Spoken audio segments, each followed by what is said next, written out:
പ്രിയപ്പെട്ടവരെ, ഇന്ന് ഞാൻ വേറൊരു അടുത്ത പുസ്തകമായിട്ട് വന്നിരിക്കുകയാണ്. ഞാൻ വായിക്കുന്ന പുസ്തകങ്ങളുടെ ഒരു ചെറിയ കുറിപ്പ് എൻ്റെ കൂട്ടുകാർക്ക് കൂടി എത്തിക്കണമെന്നുള്ള ഒറ്റ ലക്ഷ്യം മാത്രമേ ഉള്ളൂ. ഞാൻ വലിയ സാഹിത്യകാരിയോ കലാകാരിയോ ഒന്നുമല്ല. എനിക്കൊരു ചെറിയ ലൈബ്രറി ഉണ്ട് ഇവിടെ. ആ ലൈബ്രറി അത്ര വലിയ ലൈബ്രറിയുമല്ല. അതിൽ മിക്കവാറും പുസ്തകങ്ങളൊക്കെ ഞാൻ വായിച്ചതാണ്. ഒന്നും രണ്ടും വട്ടം വായിച്ചിട്ടുണ്ട്. ചിലതൊക്കെ വായിച്ച് ഇങ്ങനെ അണ്ടർലൈൻ ചെയ്തിട്ടുണ്ട്. അപ്പോൾ അതിൽ ഞാനിപ്പോൾ ഒരു പുസ്തകം എടുത്തു. കൈ കിട്ടിയ പുസ്തകം സെലക്ട് ചെയ്തതൊന്നുമല്ല, എൻ്റെ കയ്യിൽ ഇങ്ങനെ എടുത്തു ഒരു പുസ്തകം കിട്ടി. പക്ഷെ അത് നല്ലൊരു പുസ്തകമാണ്. അതിലെനിക്ക് ഒരുപാട് സന്തോഷമുണ്ട്. അത് പുസ്തകം ഏതാണെന്ന് ഞാൻ പറയാം. സാധാരണ രീതിയിൽ നമ്മളെ വർണ്ണങ്ങൾ എന്ന് പറഞ്ഞാൽ നിറങ്ങളെക്കുറിച്ച് പറയുമ്പോൾ നമ്മുടെ മനസ്സിൽ ഓടി വരുന്നത് എന്താ? നിറങ്ങൾ കാണാൻ എനിക്ക് അത്ര അറിയുള്ളൂ. നിറങ്ങൾ കാണാനുള്ളതാണ്, കണ്ട് ആസ്വദിക്കാം. നിറങ്ങൾ കണ്ട് രുചിയോർ ഒക്കെ പഠിച്ചതാണ്. അപ്പോൾ ഓരോ നിറങ്ങളും നമുക്ക് കണ്ട് ആസ്വദിക്കാൻ സാധിക്കുന്നത്. പക്ഷേ വർണ്ണങ്ങൾക്കും ഒരു സംഗീതമുണ്ട് എന്ന് ഈ പുസ്തകം കയ്യിൽ കിട്ടിയപ്പോഴാണ് ഞാൻ മനസ്സിലാക്കിയത്. കാറ്റിനൊരു താളമുണ്ട്, കടലിനൊരു താളമുണ്ട്, മഴയ്ക്കൊരു താളമുണ്ട് എന്നൊക്കെ നമ്മൾ പറയാറുണ്ട്. ശരിയുമാണ് കേട്ടോ, അത് ഒരു താളമുണ്ട് അതിനൊക്കെ. പക്ഷെ വർണ്ണങ്ങൾക്കൊരു താളമുണ്ട് എന്നുള്ളത് ഈ പുസ്തകം എൻ്റെ കയ്യിൽ കിട്ടുമ്പോൾ വായിക്കുമ്പോൾ ആണ് എനിക്ക് മനസ്സിലായത്. ഇത് വർണ്ണങ്ങളുടെ സംഗീതം, വർണ്ണങ്ങൾക്കൊരു സംഗീതമുണ്ട്. എം.എൻ. വിജയൻ മാസ്റ്ററുടെ ഒരു പുസ്തകമാണിത്. ഇത് വളരെ നാളുകൾക്ക് മുമ്പ് എൻ്റെ പുസ്തക ശേഖരത്തിൽ വന്നതാണ്. ഞാനിത് മുഴുവൻ വായിച്ചിട്ടുള്ളതുമാണ് എന്നുള്ളതാണ് എനിക്ക് പറയാനുള്ളത്. ഞാൻ പണ്ട് വിജയൻ മാസ്റ്ററുടെ ഒരുപാട് പ്രസംഗങ്ങൾ കേട്ടിട്ടുണ്ട് കൂട്ടുകാരെ. ആദ്യം ഒരു 10-40 വർഷങ്ങൾക്ക് മുമ്പാണ് എന്നോർക്കണം. പക്ഷെ അന്ന് ഇത് കേൾക്കുമ്പോൾ ഒന്നും എനിക്ക് കാര്യമായിട്ടൊന്നും മനസ്സിലായിരുന്നില്ല. പക്ഷെ പിന്നീട് പോകെ കൂടുതൽ ശ്രദ്ധിച്ച് അദ്ദേഹത്തിൻ്റെ പ്രസംഗങ്ങൾ പിന്നീടത് ലഘുലേഖകളായി വരുമ്പോൾ പിന്നെ നമുക്ക് വായിക്കുമ്പോൾ മനസ്സിലായി തുടങ്ങി.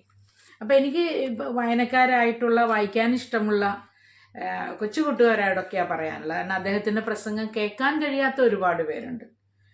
അദ്ദേഹത്തിന് നമ്മുടെ കൂടെ ഇല്ലല്ലോ. അവരോടാണ് ഞാൻ പറയുന്നത്. തീർച്ചയായിട്ടും അദ്ദേഹത്തിൻ്റെ ഒട്ടേറെ പുസ്തകങ്ങളുണ്ട്. അത് നിങ്ങളുടെ പുസ്തക ശേഖരത്തിൻ്റെ ഒരു ഭാഗമാക്കിയാൽ നമ്മൾ ദൈനംദിനം കാണുന്ന കാര്യങ്ങളാണെങ്കിലും പുതിയ ആശയങ്ങളിലൂടെ, പുതിയ വാക്കുകളിലൂടെ, ഭാഷകളിലൂടെ നമുക്ക് കിട്ടുമെന്നുള്ളത് വളരെ പ്രധാനപ്പെട്ട ഒരു കാര്യമാണ്. വിജയമാഷ് ഈ വർണ്ണങ്ങളുടെ സംഗീതം അതിന് 3 ഭാഗമാണുള്ളത്. 3 ഭാഗം. അതിനകത്ത് പല അധ്യായങ്ങളുണ്ട്. അനുഭവ മലിനീകരണം, ഫാസിസവും പത്രങ്ങളും, വർണ്ണങ്ങളുടെ അർത്ഥങ്ങൾ എന്താണ്, അതുപോലെ മനസ്സും മാധ്യമങ്ങളും, അങ്ങനെ കുറേ ഭാഗങ്ങളുണ്ട്. ഞാനിത് ഓരോന്നും വായിക്കും. അദ്ദേഹത്തിൻ്റെ ഒരു ഡസനിലധികം വരുന്ന പ്രഭാഷണ ലേഖനങ്ങളുടെ ഒരു സമാഹാരമാണ് കേട്ടോ ഇത്. അപ്പം എല്ലാത്തിലൂടെ കടന്നു പോയപ്പോഴും എനിക്ക് മനസ്സിലായ ഒരു കാര്യമുണ്ട്. വിജയമാഷ് ഇവിടെ ഓരോ അധ്യായത്തിലും ആനുകാലിക സംഭവങ്ങളൊക്കെ തന്നെയാണ്. ഓരോ അധ്യായത്തിലും അദ്ദേഹം ഒരു പ്രധാനപ്പെട്ട ചോദ്യം ഉന്നയിക്കുന്നുണ്ട്. അതാണ് എനിക്ക് മനസ്സിലായത്. ഇവിടെ എന്ത് എന്ന ചോദ്യം വളരെ ചിന്തിക്കാൻ കഴിയുന്ന, വളരെ ചിന്തയോടുകൂടി തന്നെ അദ്ദേഹം അവതരിപ്പിക്കുന്ന ഒരു ചോദ്യം അതാണ്. അദ്ദേഹം ഇതിനകത്ത് പല ഭാഗങ്ങളിലായിട്ട് മനുഷ്യരുടെ കണ്ടുപിടുത്തങ്ങളെക്കുറിച്ച് പറയുന്നുണ്ട്, ശാസ്ത്രത്തെക്കുറിച്ച്, സാങ്കേതിക വിദ്യകളെക്കുറിച്ച്. അദ്ദേഹം ഇതിനകത്ത് ഭാഗം 1 തന്നെ തുടക്കം തന്നെ നമുക്ക് നോക്കാം. അനുഭവ മലിനീകരണം എന്ന് പറഞ്ഞ ഒരു അധ്യായമുണ്ട്. അധ്യായത്തിൽ ഞാൻ എല്ലാം പറയുകയല്ല, ചുരുക്കം ശാസ്ത്ര സാങ്കേതിക വിദ്യകളെക്കുറിച്ച് പറയുന്നുണ്ട്.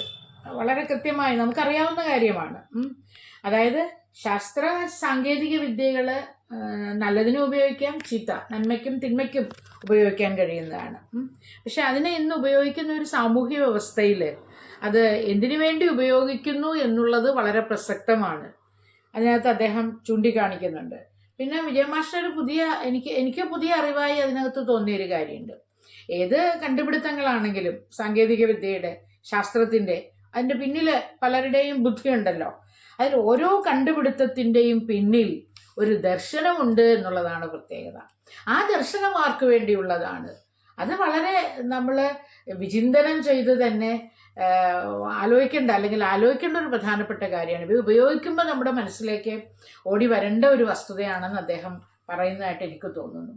മറ്റൊന്ന് മാധ്യമങ്ങളെക്കുറിച്ച് പറയുന്നുണ്ട്. ഫാസിസവും പത്രവും എന്ന് പറയുന്ന ഒരു ഭാഗമുണ്ട്. മനസ്സും മാധ്യമങ്ങളും, ഇത് രണ്ടും നമുക്ക് യോജിപ്പിച്ച് കാണാൻ കഴിയുന്നതാണ്. മാധ്യമങ്ങൾ നമ്മുടെ ചിന്തകളെ എങ്ങനെ സ്വാധീനിക്കുന്നു എന്നാണ് ജയമാഷ് പറയുന്നത്. നമുക്കറിയാം, നമ്മൾ സാധാരണ പറയും മാധ്യമങ്ങൾ നമ്മുടെ കണ്ണാണ്, കാതാണ് എന്നൊക്കെയാണല്ലോ നമ്മൾ പറയുന്നത്.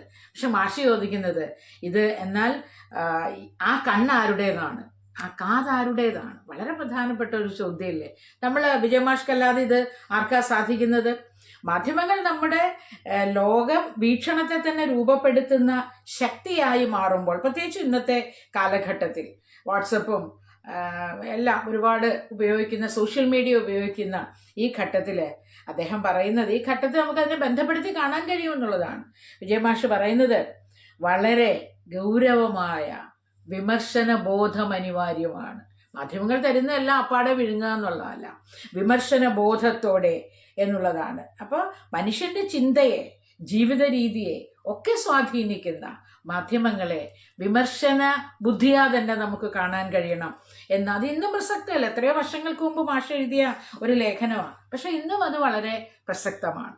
പിന്നെ അദ്ദേഹം ഫാസിസത്തെക്കുറിച്ച് വളരെ നന്നായിട്ട് എഴുതിയിട്ടുണ്ട്. ആ ഫാസിസം അതെങ്ങനെ കടന്നു വന്നു എന്നുള്ളതും അതെങ്ങനെ ഇവിടെ ജനങ്ങളെ സ്വാധീനിക്കുന്നു എന്നുള്ളതും അദ്ദേഹത്തിൻ്റെ ഫാസിസവും പത്രങ്ങളും എന്നുള്ള ആ ഒരു ഭാഗത്ത് ശരിയായി അദ്ദേഹം എഴുതിയിട്ടുണ്ട് എന്നുള്ളതാണ്. അതുപോലെ തന്നെ നാം സ്വപ്നം കാണുന്ന ലോകം ഒരു ഭാഗമാണ്. അത് ഏറ്റവും അവസാനത്തെ തൊട്ട് മുമ്പ് 3 ഭാഗങ്ങൾ 3-ാമത്തെ ഭാഗത്താണ്. എത്ര കറക്റ്റായിട്ടാണ് നാം സ്വപ്നം കാണുന്ന ലോകത്തെക്കുറിച്ച് അദ്ദേഹം വിശദീകരിച്ചിട്ടുള്ളത്. അതും ആനുകാലിക സംഭവങ്ങളുമായെല്ലാം കൂട്ടി യോജിപ്പിച്ചുകൊണ്ടാണ് നാം സ്വപ്നം കാണുന്ന ലോകത്തെക്കുറിച്ച് അദ്ദേഹം പറയുന്നത്. അതായത് സുന്ദരവും സമ്പന്നവുമായ ഒരു ആദർശ സമൂഹത്തിൻ്റെ ഓർമ്മകളും വഹിച്ചുകൊണ്ടാണ് ഓണക്കാലം ഓടിയെത്തുന്നത്. ഏതോ ഒരു ഓണക്കാലത്ത് അദ്ദേഹം എഴുതിയതാണ്. ഇപ്പോഴും ആലോചിച്ച് നോക്ക്, നമ്മുടെ ഓണക്കാലം കടന്നു വരികയാണ്. നാം എല്ലാം ഭാവനയിൽ താലോലിക്കുന്ന ആ സുന്ദര ലോകത്തിൻ്റെ രൂപം എങ്ങനെയായിരിക്കണമെന്ന് വ്യക്തമായി ഒരിക്കലെങ്കിലും ചിന്തിച്ച് കാണുമോ? കറക്റ്റ് അല്ലേ? സോ ഓണം എന്ന് പറഞ്ഞാൽ അതൊരു കൺസെപ്റ്റ്, വരാൻ പോകുന്ന ഒരു കാലത്തിൻ്റെ കൺസെപ്റ്റായിട്ടാണ് എനിക്ക് പലപ്പോഴും തോന്നാറുള്ളത്, സമത്വത്തിൻ്റെ, സാഹോദര്യത്തിൻ്റെ.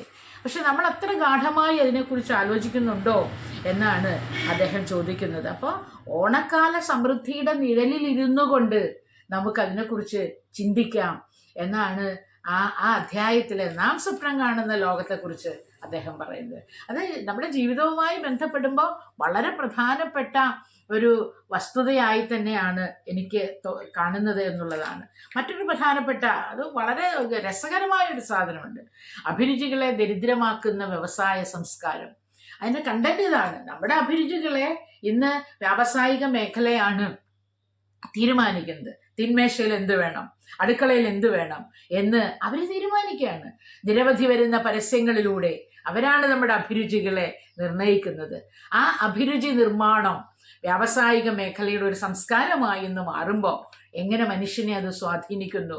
പ്രിയപ്പെട്ടവരെ, വളരെ നല്ല ആശയങ്ങൾ വളരെ നല്ല ഭാഷയോടെ നമുക്ക് നൽകുന്ന ഒരു അധ്യായമാണ്. ഞാൻ ഒരു കാര്യം വായിച്ചു കേൾപ്പിക്കാം. നാം എപ്പോഴും ജീവിക്കുന്നത് പ്രീ കുക്ക്ഡ് ആയിട്ടുള്ള ചോക്ലേറ്റ് കൊണ്ടാണ്. വെളുത്ത റൊട്ടി കൊണ്ട് ജീവിക്കാൻ എവിടെയോ വെളുപ്പിച്ച വാർത്ത കൊണ്ട് ജീവിക്കുന്ന ഒരു വർഗമായി നാം മാറിയിരിക്കുന്നു. എത്ര രസകരമായി അദ്ദേഹം അതിനെ വിശദീകരിച്ചിരിക്കുന്നു എന്നുള്ളതാണ്. അതുപോലെ തന്നെ എനിക്ക് അദ്ദേഹത്തിൻ്റെ ഈ ലേഖനങ്ങളിൽ വളരെ പ്രധാനപ്പെട്ട, എന്നെ ആകർഷിച്ച, ഞാൻ കണ്ടോ, നിങ്ങൾക്ക് കാണാവോ എന്നറിയില്ല, പണ്ട് ഇത് വായിച്ച് വരയിട്ട് വച്ചിട്ടുള്ളതാണ്, എന്നെ ആകർഷിച്ച ഒരു ഭാഗമാണ്. അതെന്താണെന്ന് മാത്രം ഞാൻ പറയാം. അദ്ദേഹം പറയാണ്, നമ്മുടെ നാട്ടിൽ ഏറെ ബഹുമാനിക്കപ്പെടുന്ന ആളുകൾ ഏറ്റവും അധികം കൊല നടത്തിയ ആളുകളാണ്. ഇത് ആദ്യം വായിച്ചപ്പോൾ എനിക്കൊരു അത്ഭുതം തോന്നി. കൊല നടത്തിയ ആളോ? ഒരാളെ കൊന്നാൽ അദ്ദേഹം കുറ്റവാളിയാണ്, അദ്ദേഹത്തെ ശിക്ഷിക്കും. ആയിരക്കണക്കിന് പേരെ കൊന്നാലോ അതൊരു വലിയ ആദരവായി കൊടുക്കുകയാണ്. ചരിത്രത്തിൽ രേഖപ്പെടുത്തിയിട്ടുള്ള കാര്യമാണ് അദ്ദേഹം പറയുന്നത്. അപ്പോൾ നിങ്ങൾ ഒറ്റയൊറ്റ കൊലകൾ നടത്താൻ പാടില്ല, എന്നും നിങ്ങൾ കൂട്ടക്കൊലകൾ മാത്രമേ നടത്താൻ പാടുള്ളൂ എന്നാണ്. ആലോചിച്ച് നോക്ക്. നമുക്ക് ആദ്യം കേൾക്കുമ്പോൾ തോന്നും ഇതെന്താ ഈ പറയണത് എന്ന് തോന്നും. പക്ഷേ ഒരു വലിയ കൂട്ടക്കൊല നടത്തിയതിന് ശേഷം ഈ കൂട്ടക്കൊല അത്ര ഭംഗിയായില്ല എന്ന് തോന്നിയത് കൊണ്ടാണ് അശോകനെ നമ്മൾ മഹാനായ അശോകൻ എന്ന് പറയുന്നു. ഇല്ലേ? കലിംഗ രാജ്യത്തിലെ മുഴുവൻ ജനങ്ങളെയും കൊന്നൊടുക്കിക്കൊണ്ട് അദ്ദേഹം പിന്നീട് പശ്ചാത്താപത്തോടുകൂടി ഇത് തെറ്റായി പോയി എന്ന് പറയുമ്പോൾ ഈ ലോകം അദ്ദേഹത്തെ മഹാനായ അശോകൻ എന്ന് ഏറ്റുവിളിക്കുകയാണ്. അദ്ദേഹത്തെ മഹാനായ അശോകൻ. അപ്പോൾ ആയിരക്കണക്കിന് പേരെ കൊന്നൊടുക്കി കഴിഞ്ഞിരിക്കുന്നു. അതുപോലെ വിജയമാഷ് പറയുന്ന മറ്റൊരു ഭാഗമാണ്, ഒരു ലോകയുദ്ധത്തെക്കുറിച്ച് അദ്ദേഹം പറയുന്നു. ആ ലോകയുദ്ധം നടന്നപ്പോൾ ചർച്ചിൽ പറഞ്ഞത്, ഈ യുദ്ധം, അപ്പൊ നടക്കുന്ന യുദ്ധം, ഒരുപാട് പേര് മരിച്ചുപോയി, ആ യുദ്ധം അവസാനിപ്പിക്കാനുള്ള യുദ്ധമാണ് എന്ന് പറയുന്നു. അതായത് it's a war to end a war എന്ന് പറയുന്നു. അപ്പൊ നമ്മുടെ ചരിത്രത്തിൽ ഇതെല്ലാം രേഖപ്പെടുത്തിയിട്ടുള്ളതെന്ന് കൂട്ടനിലവിളി നടത്തി ഈ പറയുന്നതെല്ലാം സത്യമാണ് എന്ന് വിശ്വസിക്കുകയും ചെയ്ത ഒരു സമൂഹത്തെയാണ് നമുക്ക് ലോകത്ത് കാണാൻ കഴിയുന്നത്. അങ്ങനെ അദ്ദേഹത്തിൻ്റെ ആശയങ്ങൾ വളരെ നല്ല രീതിയിൽ നമുക്ക് ഇതിനകത്ത്, അത് ഇന്നത്തെ ഒരു കണ്ടന്റുകളൊക്കെ ആയിട്ട് നമുക്ക് ബന്ധിപ്പിക്കാൻ കഴിയുന്നതാണ്. അപ്പോൾ അതാണ് ഈ പുസ്തകത്തിൻ്റെ മുഴുവൻ പറയുന്നില്ല, ഞാൻ ഒരുപാട് സമയമെടുക്കുമല്ലോ. അപ്പം എനിക്ക് വളരെ സ്നേഹത്തോടെ പറയാനുള്ളത്, ഈ പുസ്തകം നമ്മുടെ കൊച്ചു പുസ്തക ശേഖരത്തിലെ എൻ്റെ ഭാഗമായി മാറേണ്ട ഒരു നല്ല പുസ്തകമാണ്. വർണ്ണങ്ങളുടെ സംഗീതം. വർണ്ണത്തിന് താളമുണ്ടെന്നും സംഗീതമുണ്ടെന്നും നമ്മെ വിജയമാഷ് പഠിപ്പിക്കുകയാണ്. പ്രിയപ്പെട്ടവരെ, ഈ പുസ്തകം നിങ്ങളുടെ കയ്യിലൊരു മുതൽക്കൂട്ടായി സൂക്ഷിക്കണം എന്ന് മാത്രമാണ് പറയാനുള്ളത്. സ്നേഹപൂർവ്വം തുളസി. മറ്റൊരു പുസ്തകവുമായി വീണ്ടും കാണാം.